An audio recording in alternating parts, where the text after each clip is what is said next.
because as you're talking about debunking myths, as you're just talking about education, information, one of the largest demographics of gun purchasers and license holders we're finding is African American women, and that's something that I love it. kind of floored me, because it's you just don't have this when you think about large gun purchases. People, concealed carry permit holders, things like that. You don't think African American women. You think whatever demographic, but come to find out, this is, if not the largest, one of the largest in our country. Stephanie, I want to come to you first, because not only are you an African American woman gun holder, but you're also in a position of leadership as it relates to gun enthusiast clubs, and you've been in that position twice in 2 different states. Can you talk to me, or talk to, not me, but talk to people that are watching, especially ladies that have these maybe preconceived notions about gun ownership, or maybe intimidated about gun ownership, getting a gun license, purchasing a firearm. Can you talk a little bit about your experience and kind of what you've seen? Yeah, absolutely. First of all, thank you for allowing all of us this platform. I always, in all of my classes, my personal preference is working with newbies, folks that have never shot a firearm, or, have one and never shot it. They only got their license, so on and so forth. So I say that to say that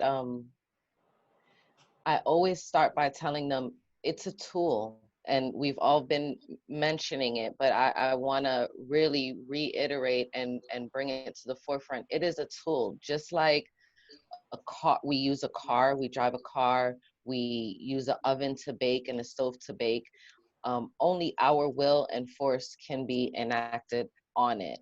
So I need them to understand that the gun is not this big, bad, scary monster that, whomever has made it out to be. Because I don't want to keep bashing the media, because society has made it out to be a big, bad thing, okay? So I want to first say that it is just a tool. It cannot hurt you, okay? You can hurt it. So that's one thing I have to say. And 2, what I hold dear to me is when I get to the range, when it's just me and my firearm, it's an extension of who I am, my breath.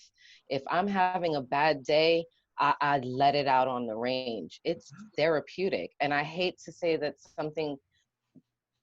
something like that is therapeutic, but what is something like that? How violent is speed racing, or how violent is, chopping up a tomato when you're really mad and you're angry at whomever, and you're picturing their face. So I don't want to say that, but I get on the range and I release all of that energy. It's my meditation, it's my zone.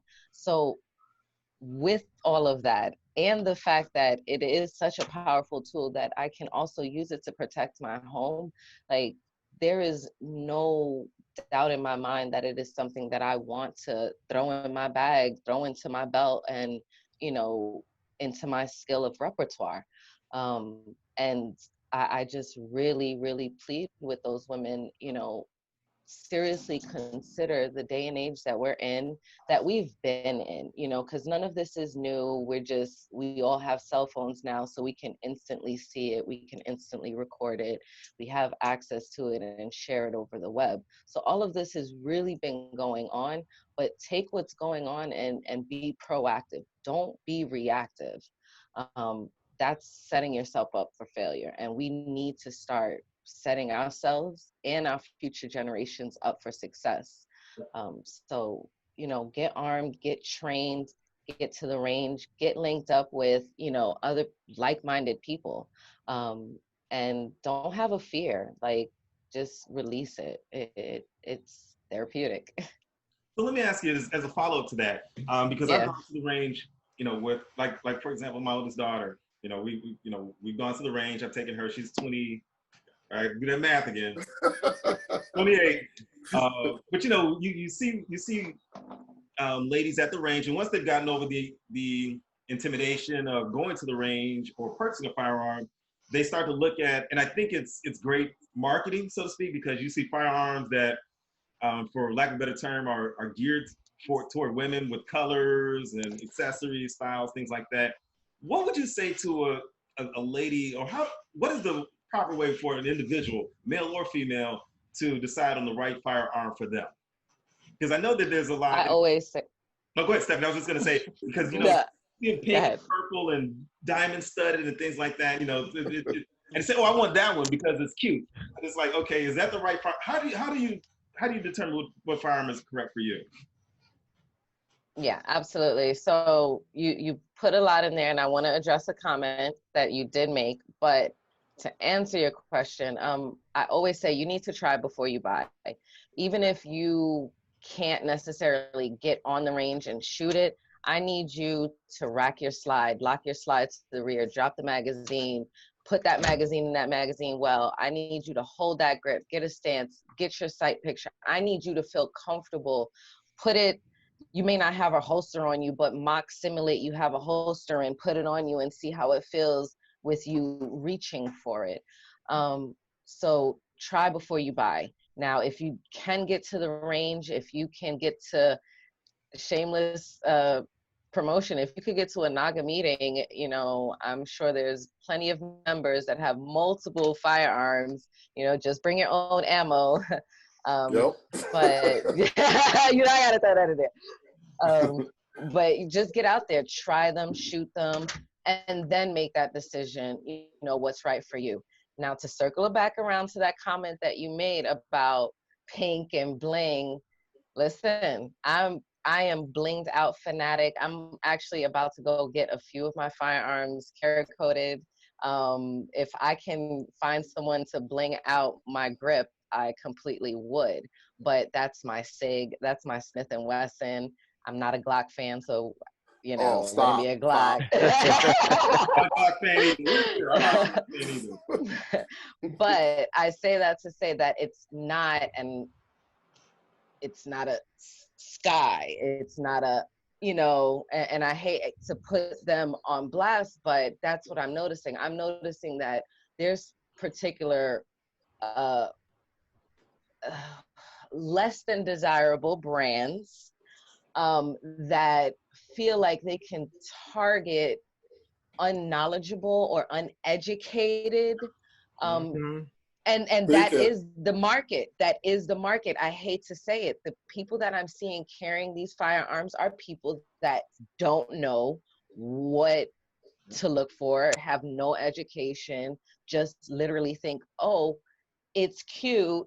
And even with men, because men say that too, oh, that gun is badass, I'm gonna get it. It's a high point. The $100 bill high point. Okay. Right. So we're not gonna just single out the colors, because ladies, you can get your firearms blinged out and colored if you want. And bling bitches. Excuse my language. But make sure you give it to them straight. Yep.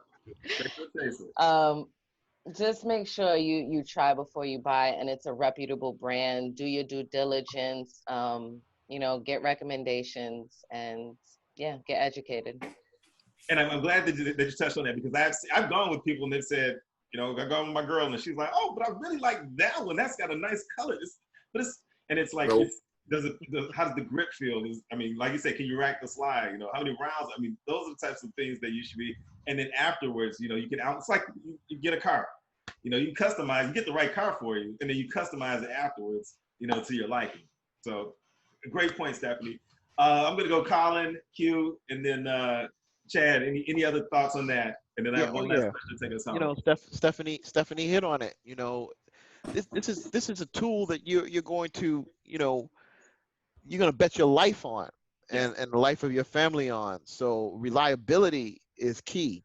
A well-manufactured firearm that is going to function when you need it is what's important. So, that's the first thing. Is it a reputable brand, and has it been put through its paces, right? We know it's going to perform in any type of weather condition, it's going to run, right? That gun has to run.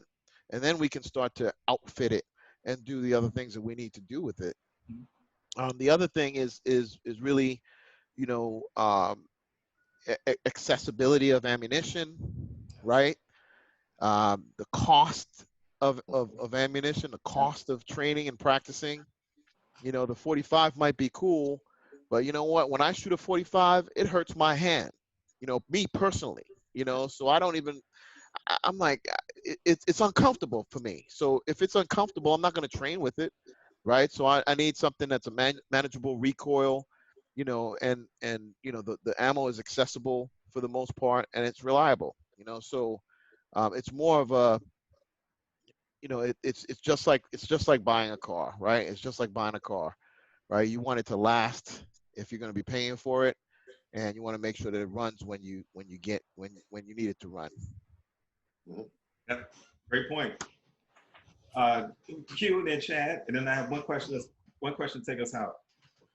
I'm never been a flashy person when it comes down to firearms. I'm always about functionality over looks. So reliability, Stephanie, I mean, she said a whole lot of it. So I get the most basic pistol I can get, and I spend my money on training. That's what my bling is. My bling is on the trainer. Yep, great point. Especially if you conceal carry, you know, who's really going to see it anyway? It's not like if you pull it out, someone says, "Oh my God, that looks nice." Right. But then it's already too late. So, You might not even be When able to I pull it train out. on the range, You might not even be able to God, pull it out. You don't have when the proper I go to the range, attention. I want to see my blinged out pink, all right, we know. purple firearm. Okay, Hey, thank you very Stephanie much. can do whatever she wants. You know, that's different. That's the style and profiling. You know, it's like wearing the new Jordans to the pickup game. So, Chad, your thoughts on firearm selection?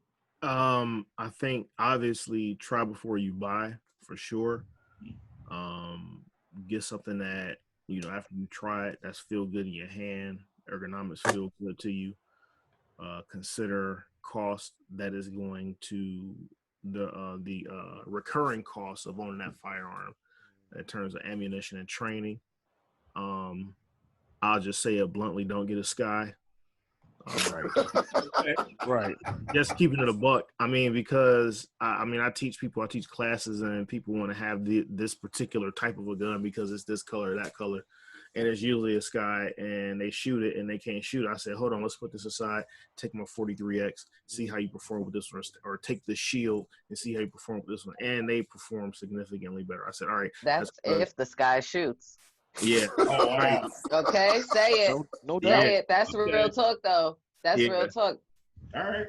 Yeah. Straight So no chaser. yeah, I'll Man, just that's what say it's that. about. Give it to a I just straight say man. don't get a Sky if you're gonna spend some money on a firearm that you will potentially have to depend on with your life. Then it's an investment, not just a. It's not something for status unless you get a SIG. That's a status symbol, but Facts. generally, you know, if you're gonna get something that you're going to bet your life on, as Colin said, make sure it is reputable. Make sure it's time tested and proven to work.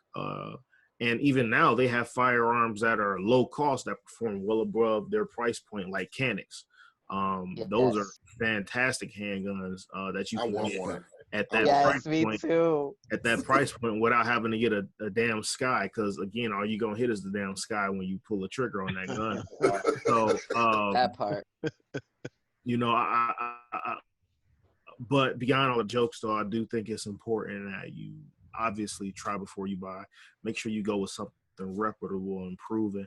Make sure that it's going to fit your lifestyle in terms of the size and the budget for the recurring costs. All of that stuff is going to be really, really important going forward as you engage in being a responsible gun owner. Great.